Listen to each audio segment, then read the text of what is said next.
In fact, he was talking to the normal Christian. And what did he say? He said, woe unto you. Woe. Woe unto you.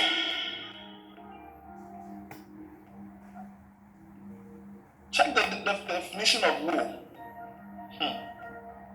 The meaning or definition of woe: a condition of deep suffering. A condition of deep suffering from misfortune, affliction, or grief. So Jesus is telling the Christians, Jesus is telling the pastors that I prophesy a condition of deep suffering unto you. I prophesy to you that you will suffer greatly. You will be in a condition of misfortune and affliction. Woe unto you. He was not blessing them. He was telling them that what is ahead of them, what is ahead of us, what is ahead of you is a terrible condition. Woe unto you, scribes and Pharisees, hypocrites. Another word that you can use to replace woe: affliction, agony, anguish, ash. If you have ever been pricked by a sharp object, that feeling you have when the sharp object pricks you, that's the emotion you express is anguish. You step on fire by mistake, or a snake bites you. These are all synonyms of the word woe. Distress, excruciating. You see, there are different types of pain. There is a pain you can treat with para. Are you aware? There's a type of pain that when you take 2 tablets of paracetamol, you're okay. There's also a type of pain. It is not dealt with by para. You have to go for bruising.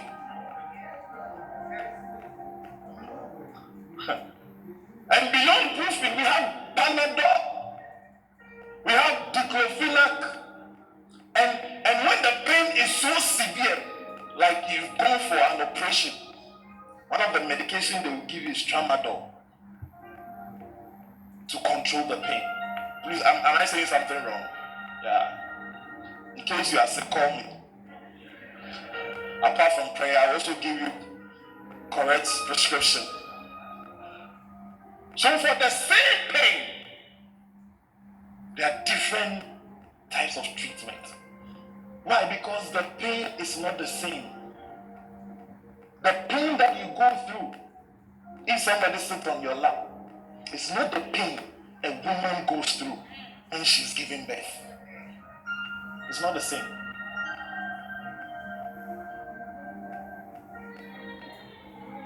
Is it the same? I'm asking, is it the same? So when we are talking about excruciating pain, it is a pain with higher levels. And this is what Jesus is prophesying. This is what he's prophesying to the Christians, to the pastors, that the pain that is waiting for you is excruciating.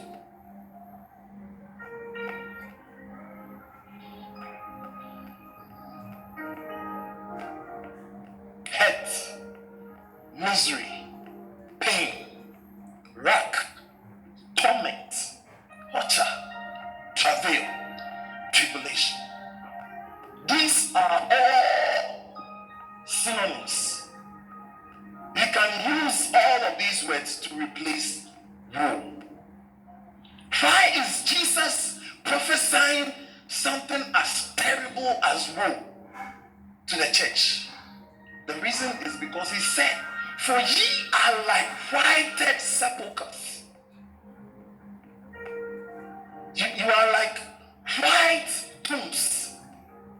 In the olden days, they were not burying down. I mean, you dig down. They had tombs. It was like a room. And then you go and put the dead body there. And some, based on your stature in society, they may dress it a bit. They may make the appearance nice. When you go to the cemetery, you realize that the graves are not all the same. There are some graves when you see, you realize that the person was a well-to-do person. He said that the reason why you guys will suffer is because ye are like whited sepulchres, which indeed appear beautiful outward. So you have a very nice appearance. You have a very nice external. But your inward, what is inside of you, what nobody can see, that which is hidden from the everyday life, it is full of dead men's bones and of all uncleanness. The same person, you see a part of him, beautiful, but the other part, very dirty.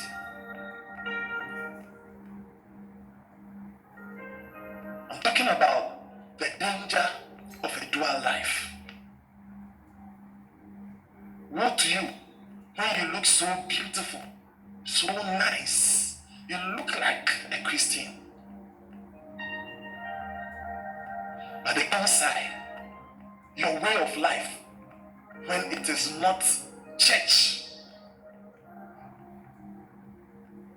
is full of dead men's bones.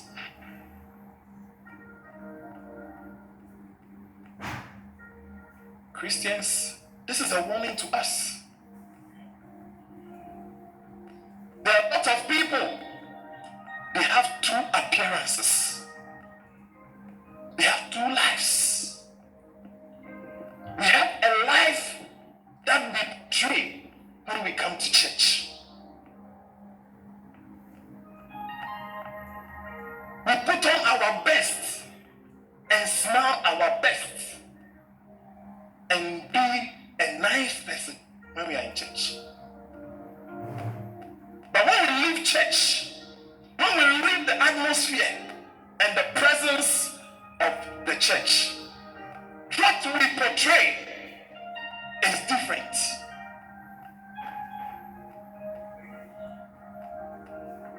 The life that we live out there in the world is not the same as the life we live in church. In church, we look glorious. We look so spiritual. When it's time for worship, you should see. You should see. People will be crying. People want to roll down. Why? Because we are in church. But when we close the church and we share the grace, and you step out of this door, the life that you live, that is the reason why Jesus says, woe unto you.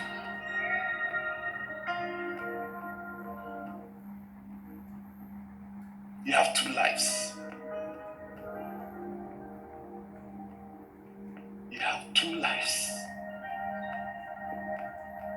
Recently, I was listening to a pastor. He was saying that your status is a pulpit. Your WhatsApp status is a pulpit. Today, this is not the only pulpit. Your status is also a pulpit. Your Facebook, your Twitter, your Instagram, your TikTok, your everything talk. It's a pulpit. Why do you put scriptures there Monday, Tuesday? Then Wednesday, Thursday, Friday, you put your photos. You put your hips. You put your